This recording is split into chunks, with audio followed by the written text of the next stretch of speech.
Bonjour. Bonjour.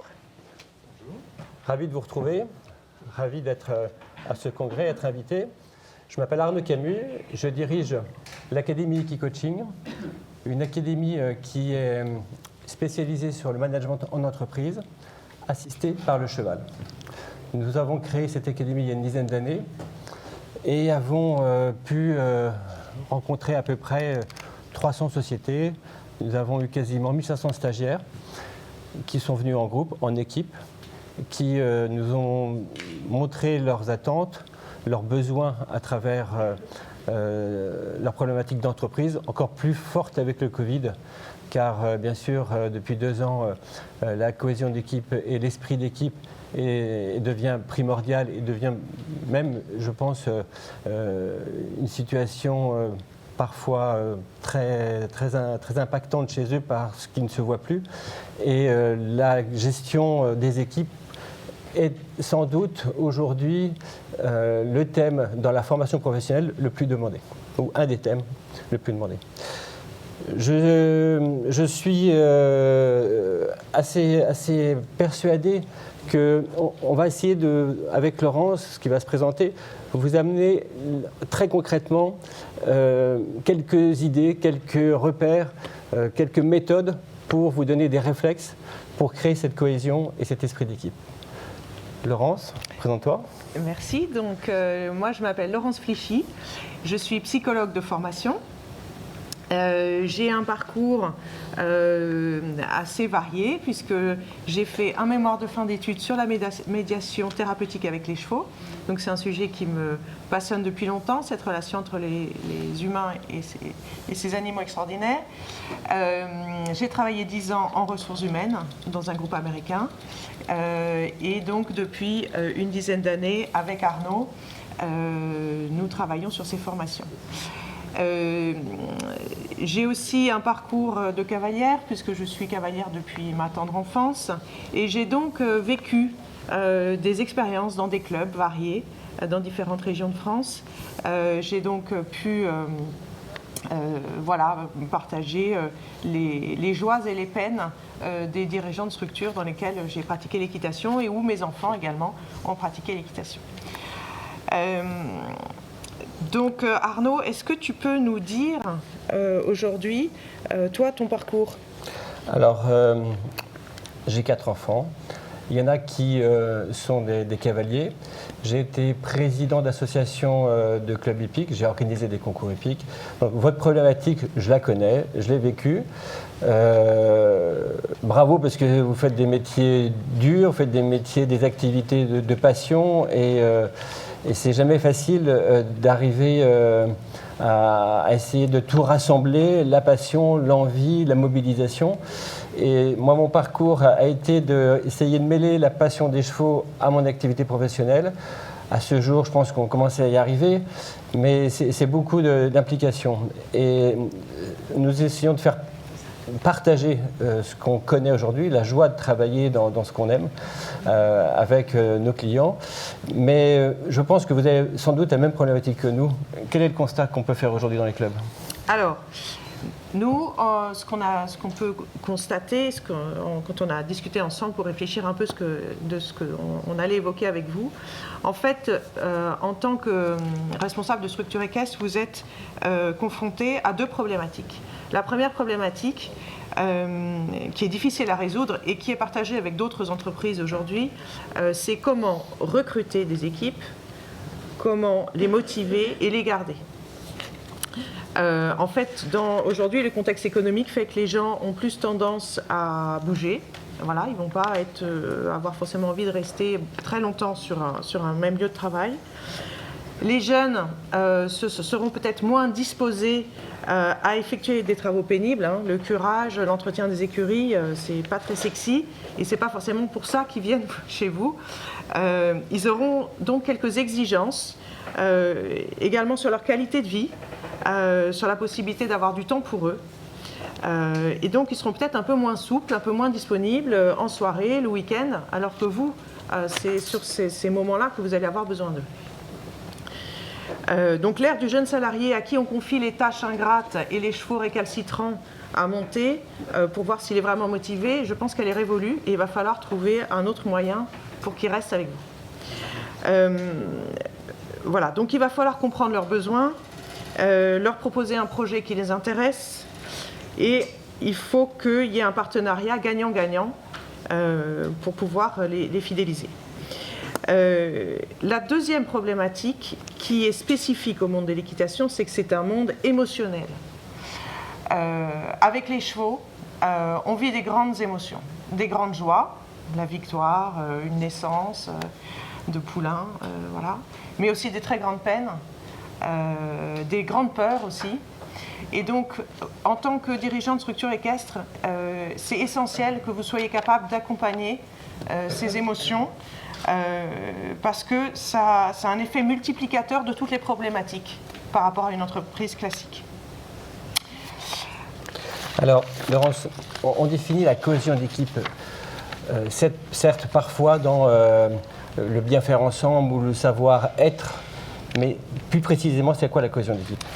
Alors, la cohésion d'équipe, alors si on va vraiment prendre la définition des mots, c'est la force. Cette force qui va unir des personnes qui sont rassemblées dans la réalisation d'un même projet. On le différencie de l'esprit d'équipe, qui lui est un sentiment d'appartenance. C'est ce qui va faire qu'on s'identifie à ce groupe auquel on est intégré et qui va permettre d'œuvrer pour le bien commun. Alors, qu'est-ce qui fait qu'il y a un réel esprit d'équipe ? Alors ça, cet esprit d'équipe, alors vous pouvez le voir notamment dans les sports d'équipe, peut-être plus particulièrement, c'est quand on est capable de faire passer l'intérêt collectif avant l'intérêt particulier. C'est le sportif qui va accepter de sacrifier sa médaille individuelle au profit de la médaille d'équipe. Ça peut peut-être résonner par rapport à certains Jeux olympiques qui ont eu lieu il n'y a pas si longtemps, ou avec notre équipe de concours complet. C'est quand un dirigeant s'efface pour mettre en avant la réussite d'un de ses collaborateurs. Cet esprit d'équipe, c'est quand on dépend les uns des autres. C'est quand le problème de l'un, c'est le problème des autres, et inversement. C'est quand il y a de l'entraide. C'est-à-dire quand vous avez fini, vous, de faire ce que vous aviez à faire, que vous voyez que votre collègue est encore en train de balayer, d'essayer d'aller prendre un balai pour l'aider à terminer. Voilà, ce sont des petits gestes, ce sont des petites choses, ce sont des attentions dans le quotidien qui vont construire le lien dans la durée et qui vont permettre de donner à chacun le sentiment d'appartenir à une même famille, à une même équipe, à un même projet. Arnaud, alors tout ça, ce sont des belles paroles qui décrivent des choses, qui est un idéal. Mais alors comment est-ce que ça se construit, la cohésion d'équipe ? Alors la cohésion, elle peut se construire si on a un projet. Alors, facile à dire, un projet, mais faut-il encore qu'il s'inscrive dans une vision de votre établissement, dans une perspective intéressante pour tout le monde. Aujourd'hui, faire le même projet que le voisin, so what, pourquoi ? Faire un projet différenciant, faire un projet qui peut être impactant, qui est dans l'air du temps, un projet qui peut-être vous amènera plus de clients, qui vous facilitera les connexions avec la presse, avec les médias. C'est une façon de créer de l'appartenance avec une équipe. Il faut, j'irais presque les faire rêver sur quelque chose qu'on va essayer d'atteindre. Alors un projet, ça doit se définir, ça doit se mûrir, et une fois que votre idée elle est conceptualisée, là vous pouvez la présenter à différents membres de votre établissement pour les embarquer dans cette aventure. On dit souvent dans nos formations, savoir poser ses intentions. Un projet, le démarrage est crucial. Le démarrage pour motiver les équipes à venir sur leur temps libre, à venir dépasser leur passion de monter à cheval pour être avec vous. S'il est ambitieux, ça va marcher. Mais faut-il encore bien construire dans un vrai axe de développement différenciant. Comment constitue-t-on aujourd'hui une équipe ? Comment tu ferais pour faire une bonne équipe ? Alors, Aujourd'hui, dans des structures équestres, pour constituer des équipes, on va en fait avoir deux sources. Et votre problématique, ça va être de les faire fonctionner ensemble. Alors, quelles sont ces deux sources pour constituer une équipe cohérente? La première source, bien sûr, ce sont vos salariés que vous allez embaucher pour les différentes tâches qu'il y aura à effectuer au sein de votre structure. Et puis, on le sait tous, un centre équestre, il vit aussi par ses bénévoles, qui sont issus des cavaliers ou des proches des cavaliers. Mais le problème, c'est que ces deux groupes n'ont pas les mêmes besoins. Je ne regarde pas en face de la caméra, donc je me mets un peu plus.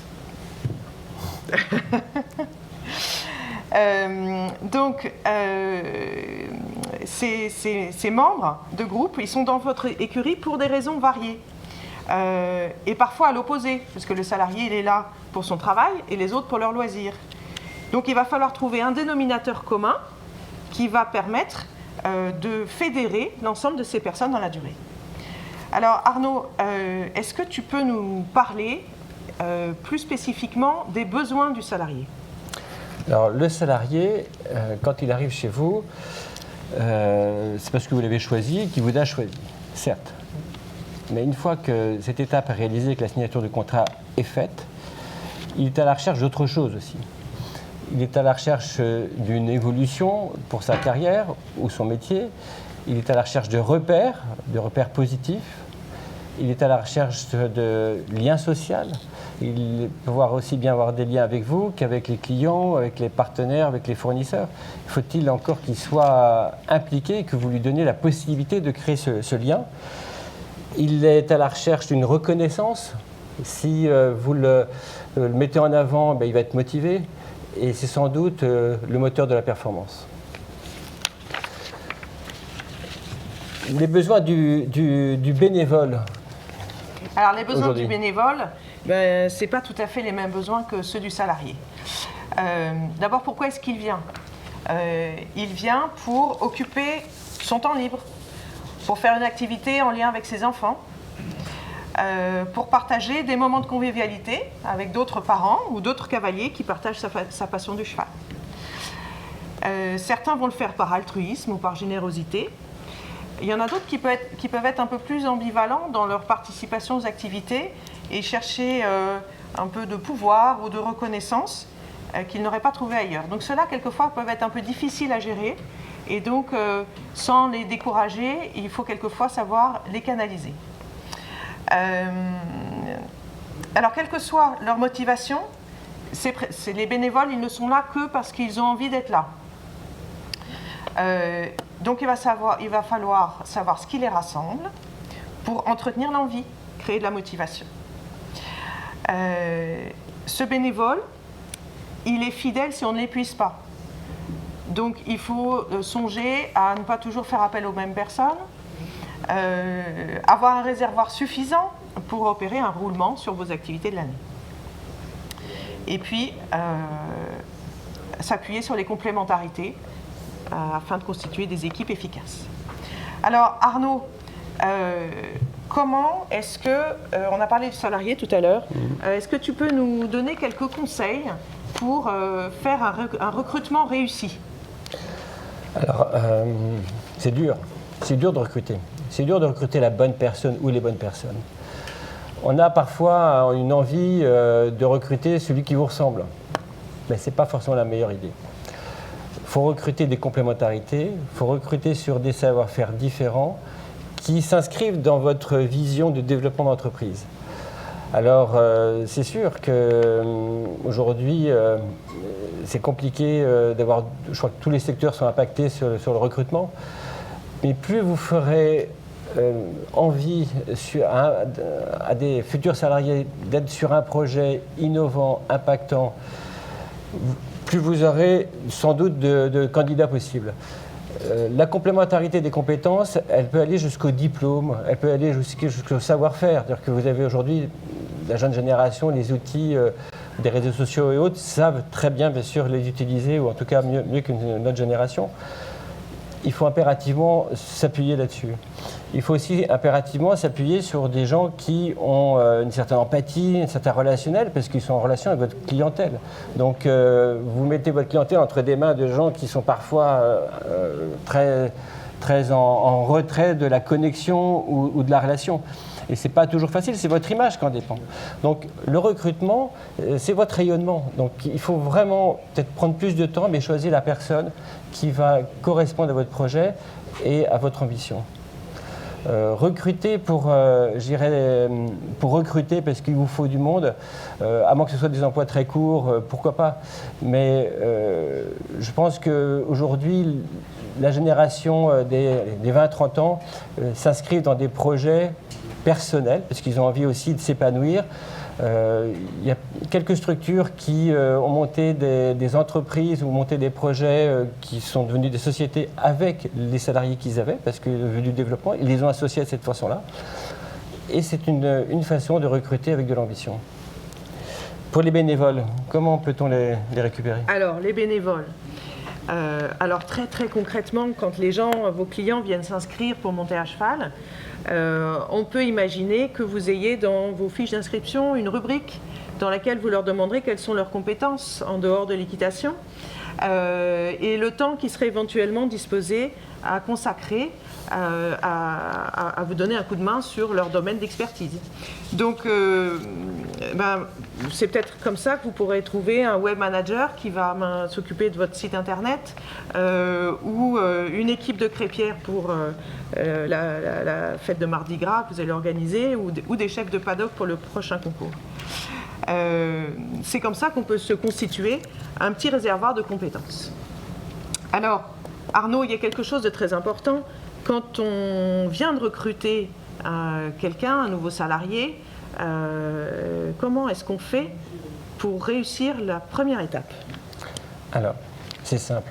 Il ne faut pas oublier les civilités, comme on dit souvent.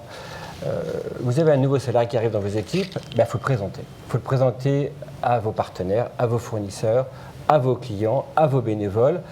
Il faut présenter son parcours, il faut le valoriser. Plus il sera présenté en définissant son rôle, le projet que vous lui aviez confié, plus il sera intégré et sera fidélisé. Mais n'oubliez pas ces étapes de bien le mettre au centre de votre projet. Ça va lui donner de la confiance, ça va lui donner une certaine projection. Il va venir vers vous avec des idées parce qu'il va se sentir à l'aise et avec une envie de développer, de changer le monde dans le sein de votre établissement. Mais aussi permettre à ce jeune que vous employez de prendre le temps de trouver ses marques. Dans notre activité de l'Académie Key Coaching, quand on inclut un nouveau formateur, on sait très bien que les premières formations ne seront pas parfaites de sa part. Parce que c'est dur de trouver les codes, de trouver vos repères, de se mettre avec vous. Laissez-le faire les erreurs, c'est pas grave. Il est là pour ça. Les premiers temps sont là pour ça et on n'en tient pas rigueur. Restez sur les points positifs, repérez ce qui a bougé en bien et au bout de quelques semaines ou quelques mois, vous verrez, il sera heureux et vous verrez sans doute quelqu'un d'encore plus fort que vous. Sur la motivation, création de liens. Comment peut-on aujourd'hui créer cette motivation avec la relation au personnel? Alors, Arnaud, tu as beaucoup parlé déjà de cette notion de projet. Donc, je vais détailler un petit peu cette idée. Alors, vous êtes, pour la plupart d'entre vous, des cavaliers. Quand vous êtes à cheval, vous êtes le référent pour votre cheval. Vous lui proposez un projet auquel il doit adhérer. Eh bien, vous devez avoir la même posture vis-à-vis de vos équipes et de vos clients. C'est de proposer ce projet. Alors, quel est-il? Qu'est-ce que vous voulez faire de votre structure? Comment vous la voyez dans 10 ans? Dans 20 ans? Qu'est-ce que vous proposez à vos cavaliers? À vos chevaux? Et quelle que soit la nature de votre projet, tourisme équestre, équitation western, quel que soit le public auquel il s'adresse, les enfants, les adultes, partagez cette vision Et une fois que je dirais que ce projet, cette vision, vous l'avez, eh bien, il faut se dire comment on va le réaliser. Et ce comment, il doit se faire dans la co-construction. C'est-à-dire que si vous avez toutes vos idées et que vous les imposez toutes faites à vos équipes, bon, ils vont le faire, mais il n'y aura pas forcément énormément d'implication, de motivation. Si vous leur dites, voilà, ma vision de la structure, dans 10 ans, dans 20 ans, c'est ça, mon projet global, c'est ça, maintenant, si vous êtes partant avec moi dans l'aventure, qu'est-ce qu'on peut faire, qu'est-ce qu'on peut imaginer, quelles sont les actions qu'on va mener chaque année, chaque trimestre, pour construire ce projet. Et là, vous allez leur donner la main, vous allez leur donner les rênes, et vous allez être derrière le troupeau, vous allez avoir la vision d'ensemble, mais vous allez leur confier les responsabilités et le développement du projet. Donc ça pourra être des événements que vous allez organiser, des randos, des fêtes, des concours, la venue d'intervenants extérieurs, et tout ce qu'on peut imaginer. Ça va être aussi des améliorations sur la structure, les investissements matériels, l'évolution de la cavalerie, etc. Donc, cette notion de responsabilisation des salariés, c'est un point clé de la construction de l'équipe. Ça leur permet de sortir de la routine, ça crée de l'enthousiasme, de la motivation. Et puis, c'est un autre énorme avantage pour vous, et qui est vraiment extrêmement important, surtout dans vos métiers, c'est d'éviter l'épuisement. Ça va vous permettre de tenir dans la durée. On parle beaucoup de burn-out. Voilà. Et bien donc, on va éviter le burn-out en s'appuyant sur les forces de ces équipes. Donc, c'est très important d'avoir cette notion que vous allez embarquer tout le monde dans votre aventure. Arnaud, c'est bien d'avoir des projets, n'est-ce pas? Mais si on les garde pour soi et qu'on ne communique pas, c'est pas très efficace. Mais communiquer, ça s'apprend, c'est difficile. Qu'est-ce que tu peux nous dire, toi, le spécialiste de la communication? Flatteuse. Alors, la communication, vaste sujet. Aujourd'hui, tout est communication. Vos habits sont communication. Votre site, votre environnement professionnel est un outil de communication. Vous rayonnez à travers votre personnalité, à travers vos outils, à travers votre site internet. C'est compliqué de tout rassembler, d'être cohérent. Alors, ayez en tête la cohérence de la communication. On ne peut pas un jour dire dans un média tout et son contraire du lendemain sur les membres de votre équipe ou du club. Les médias, l'actualité fait que la cohérence est de mise. Aujourd'hui, on est au courant de tout, donc il faut garder un axe. Alors, quand on a l'ambition de communiquer, il faut déterminer des objectifs. À quoi ça va servir? Pourquoi communiquer? Qu'est-ce qu'on veut atteindre comme cible? Qui on veut ramener comme clientèle? Ou quel projet on veut développer? Il faut bien le définir. Ça prend du temps, hein, mais il faut le définir. Alors, je vous conseille vraiment de monter des petits groupes de travail, même avec des copains qui vont vous aider à le définir, parce que seul, c'est toujours très compliqué de se dire, allez, je vais mettre autour de ma feuille blanche et je vais trouver un projet. Peut-être l'idée va arriver, mais la meilleure définition, le contour de votre projet, les perspectives au maximum, seul, c'est compliqué. Donc déjà, c'est le définir. Ensuite, c'est se donner un timing, c'est se donner un rythme. À quelle étape on va créer les outils de communication, on va créer cette information, et tous les combien on veut la diffuser. Alors, aujourd'hui, on voit un peu de tout. Des sociétés qui communiquent tous les 3 jours, on n'en peut plus, et ça fait l'effet inverse, et d'autres qui communiquent tous les trimestres, on ne les voit pas. Alors, il faut trouver le bon dosage. Il faut trouver le bon fichier, il faut trouver le bon canal. Mais, encore une fois, il y a un rythme à tenir. Si vous avez décidé de communiquer tous les mois, ben, communiquez tous les mois. Si vous commencez sur une année, faire les 2 premiers mois au bon rendez-vous, puis vous n'avez plus le temps de le faire, ça ne sert à rien. C'est du temps perdu. Donc, vraiment, gardez ces objectifs de rythme en tête. C'est ce qui fera le succès de votre produit, de votre communication. Ensuite, c'est comment animer cette communication. qui est en charge de faire le design, si ce sont des affiches, ou si c'est un site internet, ou si c'est de la communication sur les outils Facebook, Instagram, qui est la personne qui sait faire. Prendre quelqu'un qui ne sait pas bien faire et qui va le faire, c'est pire que tout. Aujourd'hui, c'est très normé. Aujourd'hui, les images doivent être de qualité. Alors, c'est dur de faire des images de qualité, mais il y a toujours quelqu'un qui a un bon appareil et qui a un savoir-faire. Il faut les repérer pour bien mettre votre communication aux normes. Surtout par rapport à l'établissement d'à côté qui le fera mieux que vous. Et là, vous allez être en une différence négative. Donc, il faut prendre le temps, il faut se poser pour bien réaliser ces étapes-là. Sur les communications classiques, aujourd'hui, bien sûr, il y a le site internet. Alors, parfois remplacé par un compte Facebook, c'est bien, mais avec le temps, on s'aperçoit tout de même qu'un site internet, s'il est remis à jour régulièrement et s'il est enrichi régulièrement, c'est plus efficace qu'un compte Facebook. Facebook, c'est plus facile parce que l'ergonomie existe, elle est en place et vous mettez des informations. Mais vous n'avez pas tellement la main dessus, c'est pas tellement différenciant. Site internet, c'est du boulot, mais c'est très efficace. Ensuite, vous avez une communication qui peut être plus régulière, plus attractive, avec des newsletters. Vous avez dans vos clubs, avec l'historique, un certain nombre de personnes qui sont passées. Vous avez des adresses mail. Donc constituez déjà ce pool d'adresses mail qui peut être de 200, 300, 500, 1000 personnes, voire plus, et communiquer régulièrement. C'est très efficace.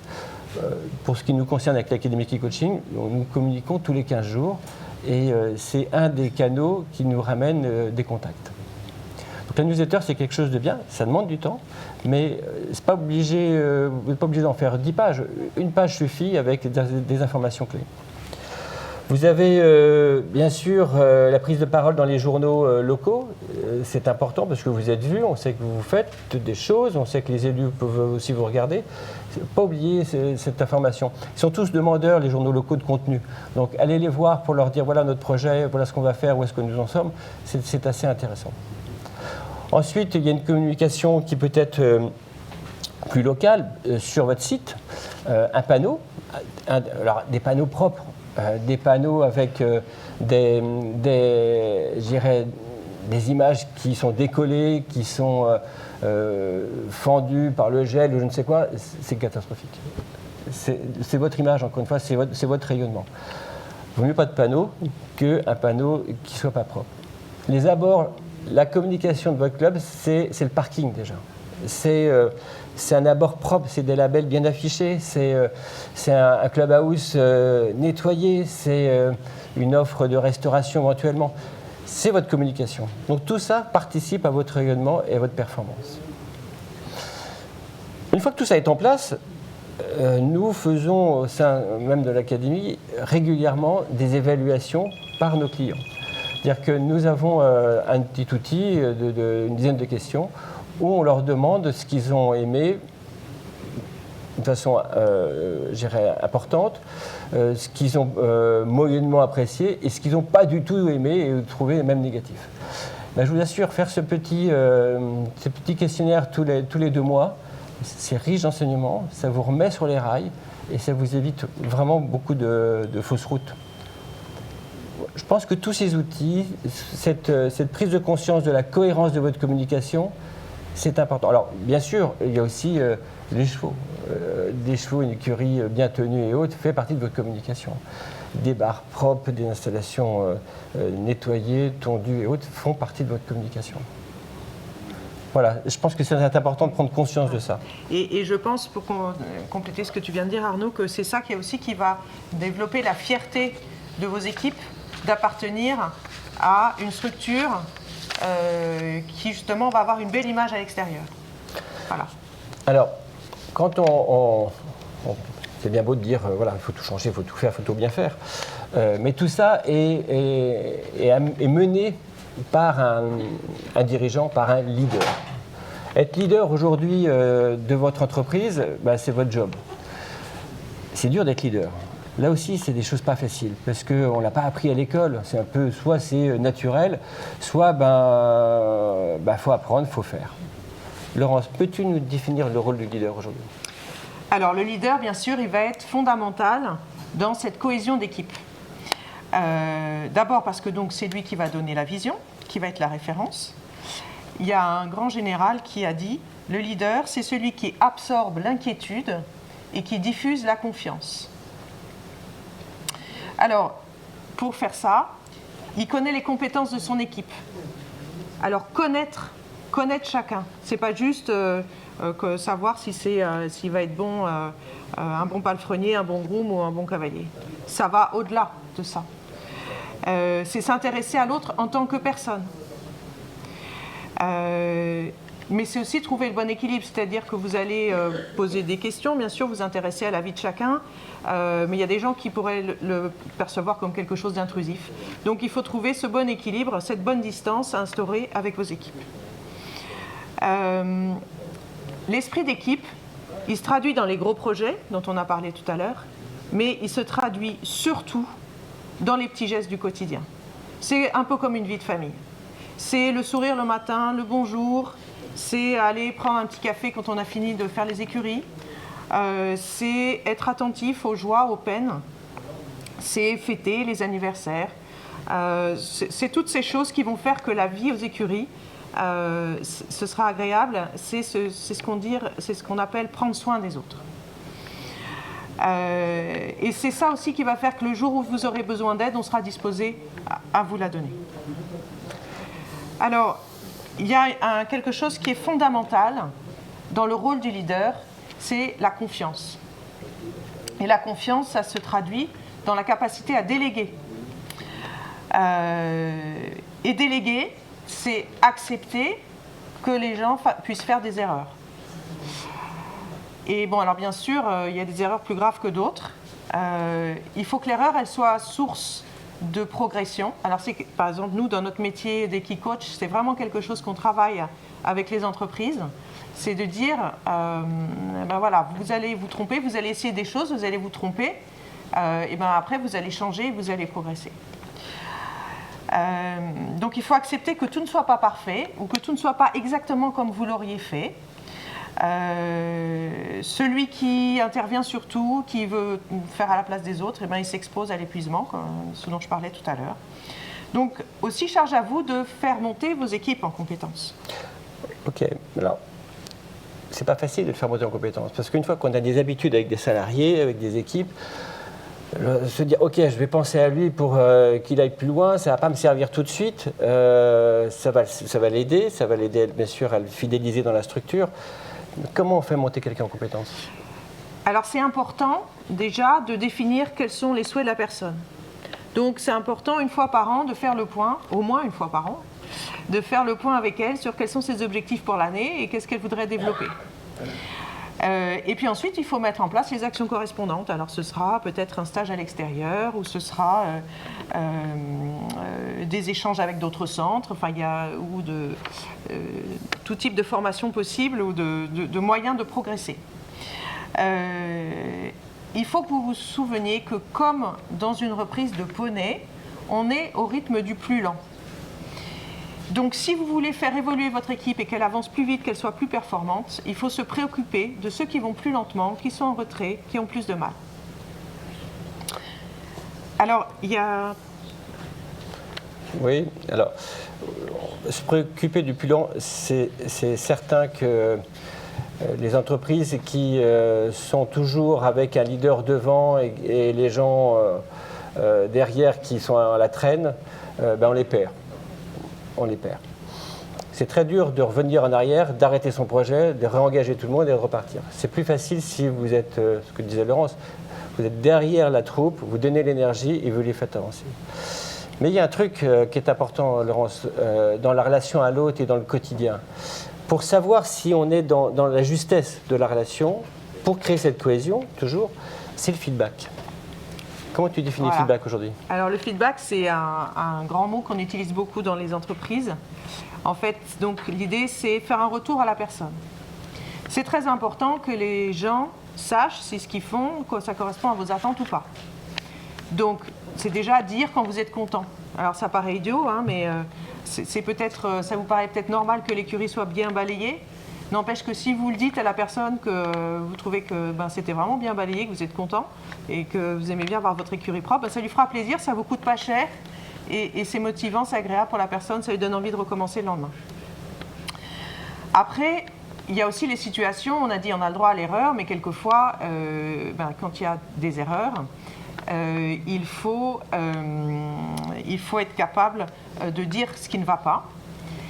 Alors là, je dirais, il y a 3 conseils essentiels.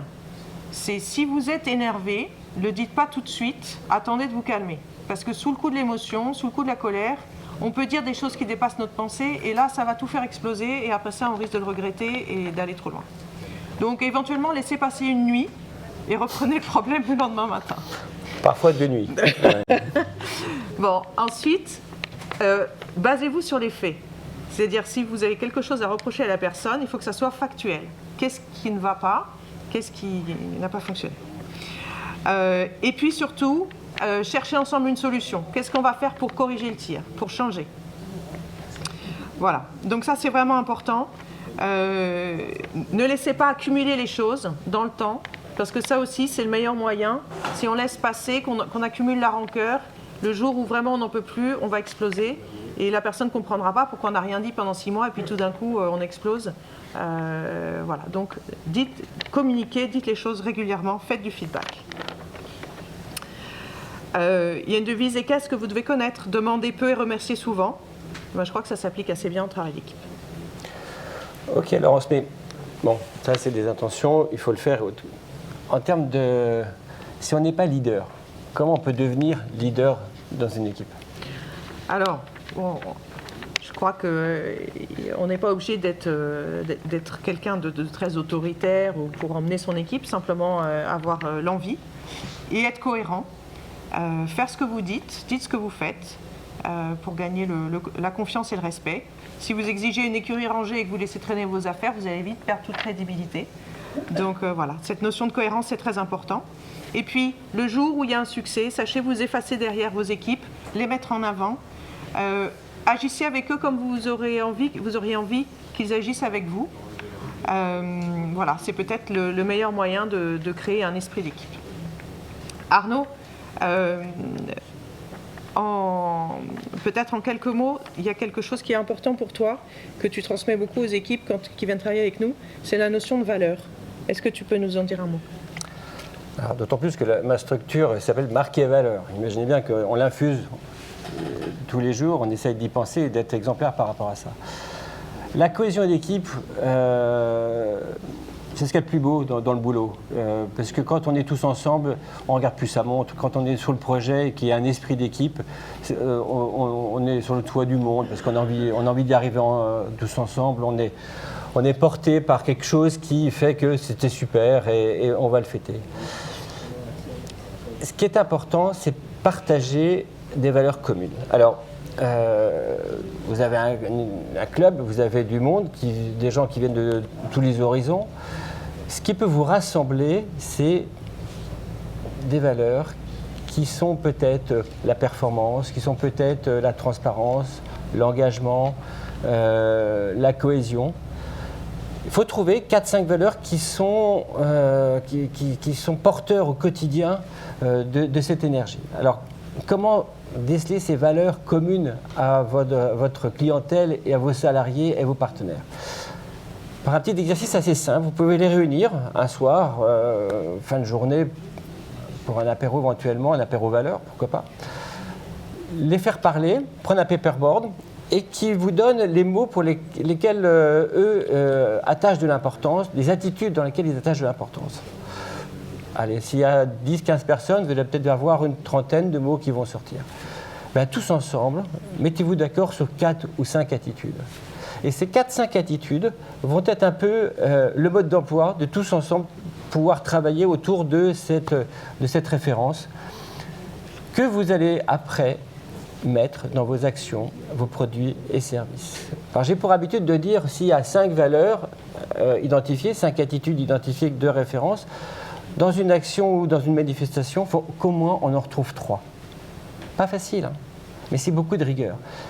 les plus belles entreprises managent par les valeurs, sont autour de cet état d'esprit parce que c'est cohérent, parce qu'on a défini ensemble comment on voulait que la structure soit, comment on voulait être, nous, dans notre relation aux autres, et ça change tout, quoi.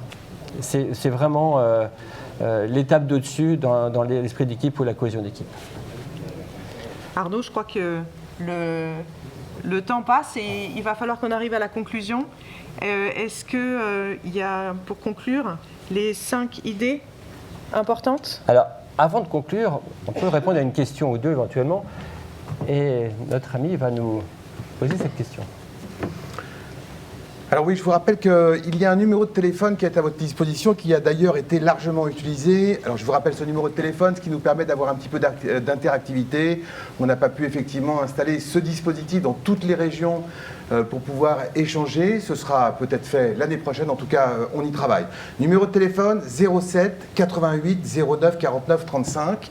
Alors, exposé extrêmement intéressant, et il y a une question qui revient souvent, et c'est une inquiétude, puisque souvent le frein du management, ce sont des inquiétudes. Et l'inquiétude, c'est, en faisant monter en compétence mes salariés, est-ce que je ne risque pas de les perdre? Ok. Je pense que c'est essentiel de les faire monter en compétences. Il faut avoir cette idée dans la tête. Sinon, ils vont les monter ailleurs, ces compétences. Ils vont aller chez le voisin. Donc, vous devez leur proposer un programme. La formation est l'outil rêvé pour les compétences. Aujourd'hui, l'État et la fédération équestre, avec tout ce qui est proposé, ont les outils de cette compétence que vous pouvez amener à vos salariés. Alors, il y a les compétences équestres, certes, mais aussi il y a des compétences managériales, il y a des compétences peut-être techniques dans certains métiers, pas forcément liées au monde de l'équitation, mais vous êtes rattaché à des OPCO qui ont des catalogues excessivement importants sur cette évolution. Identifiez les compétences, demandez-leur ce qu'ils voudraient faire et ce qu'ils voudraient apprendre. Si vous leur apportez la clé, si vous leur apportez la possibilité d'apprendre des choses qui leur serviront certes chez vous, dans votre entreprise, mais peut-être plus tard, eux, dans une autre vie, vous allez les garder. Ils vous seront reconnaissants. Pour conclure, Arnaud, de ce que tu as dit, moi je pense que si on ne les fait pas monter en compétences, c'est là qu'on a le plus grand risque de les perdre. Alors, à moins qu'il y ait d'autres questions? D'autres questions. Alors, le chat, oui, alors c'est pas une question, c'est quelqu'un qui fait référence à un ratio que je ne connaissais pas. Je l'ai consulté tout à l'heure quand c'est arrivé, c'est le ratio de Losada. Le ratio de Losada donne un équilibre entre les remarques positives et les remarques négatives. Et cet équilibre, en fonction, enfin, dans l'entreprise ou même dans votre vie professionnelle, eh bien, a priori, vous donne le bon équilibre, vous donne une action positive de management. Donc, il faut consulter, comme nous l'indique, je ne sais plus qui, le ratio de Losada. Assez intéressant d'ailleurs, donc donnez-nous des éléments positifs, félicitez-nous, parce que devant nous on a un public assez parsemé, ils sont assez loin, la DTN ne met pas beaucoup d'ambiance, merci Sophie, donc essayez de donner un peu de rythme s'il vous plaît, merci, des applaudissements, une petite hola pour donner du... Merci à vous. Donc, alors, ce ratio existe, en effet, aux États-Unis, c'est eux qui l'emploient le plus généralement, la règle c'est, on peut faire une remarque négative à quelqu'un, contre 3 remarques positives. Donc, vous lui dites qu'il y a un problème, ok, mais vous lui accrochez 3 attitudes positives dans lesquelles vous le reconnaissez. Une négative pour 3 positives. Et là, ça passe. C'est-à-dire, je viens le voir, je lui dis, tu es gentil, tu es bien habillé, tu as des belles chaussures, mais il y a un truc qui ne va vraiment pas et que j'ai bien maintenant. Alors, tu es gentil, c'est un jugement de valeur, et c'est ce qu'on a dit tout à l'heure. C'est surtout ce qu'il ne faut pas dire. D'accord. Un feedback, ça se fait sur un fait. Sur quelque chose que la personne a, voilà, une action réalisée, quelque chose qui s'est passé. Si la phrase « tu es gentil » ou « tu es méchant » ou « tu es… » voilà, c'est un jugement, et donc c'est à proscrire dans un feedback. D'accord. N'hésitez pas, rajoutez des commentaires s'il vous plaît, 07 88 09 49 35. J'ai l'impression de me retrouver 30 ans en arrière avec SVP 1111, mais pour les plus vieux, je vous dis, s'il y a d'autres questions, je me permettrai de vous interrompre un petit peu, je vous laisse continuer. Alors, on était un peu sur notre conclusion. On voulait vous donner 5 repères. 5 repères, Notez-les, gardez-les, vous les retrouvez en vidéo. Si vous les mettez sur le coin de votre bureau, dans ce que je suis, dans ces repères, pour bien garder et créer cet esprit d'équipe ou cette cohésion d'équipe. Le premier, c'est donner du sens. Donner du sens à votre projet, donner du sens à votre action. Portez-la, voilà, vers où vous allez et qu'elle soit comprise. La seconde. La seconde, c'est responsabiliser. Donc, n'ayez pas peur de faire monter vos équipes en compétences. Vous y gagnerez. C'est un processus vraiment gagnant-gagnant. La troisième, soyez créatif. Si vous êtes créatif, vous serez différenciant. Alors parfois, vous êtes créatif, vous ne le savez pas. Posez-vous, allez au vert, réfléchissez. Et toutes les innovations, c'en est de la créativité, donc il n'y a aucune raison que vous n'y arriviez pas.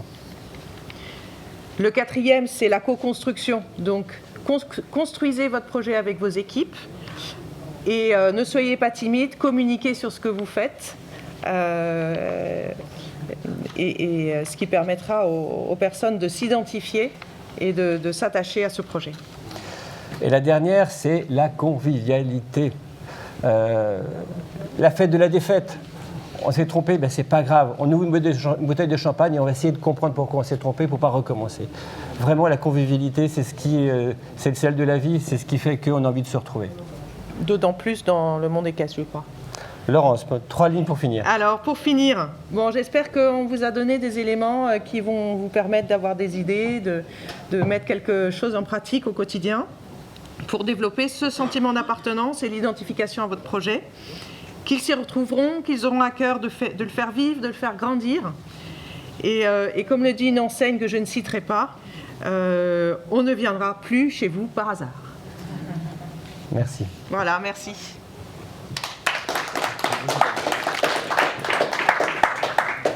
Alors, on va reprendre, je ne sais pas si je suis, oui c'est bon. 2 dernières questions.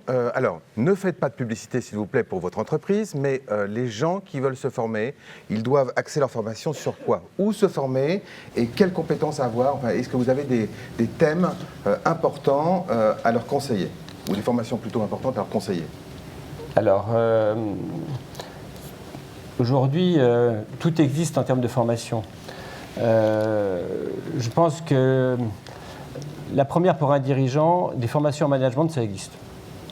Je pense qu'il y a un avant et un après. Pour ceux qui les font sur la durée, accompagnés par des organismes de bonne qualité, allez-y, vous ne serez pas déçus et vous allez apprendre des choses. Et vous allez changer votre attitude et vous verrez très rapidement l'efficacité du changement.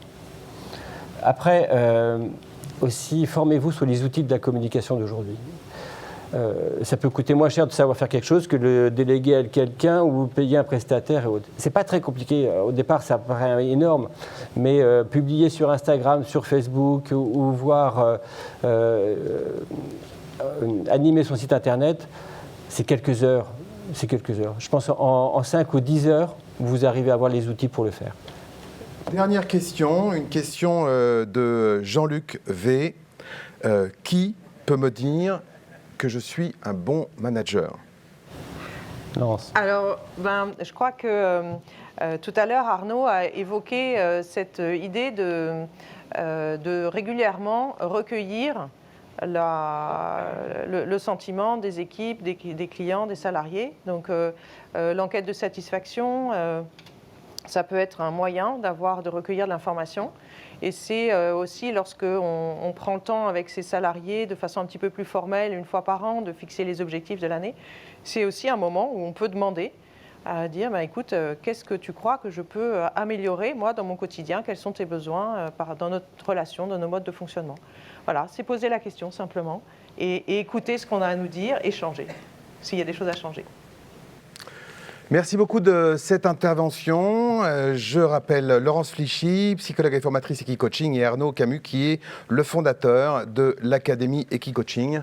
Merci de votre intervention et n'hésitez pas par le chat ou par mail à poser des questions. Vous transmettez à la fédération qui se chargera de transmettre les questions aux 2 personnes qui vous ont présenté ce thème sur la cohésion et l'esprit d'équipe au sein de l'établissement.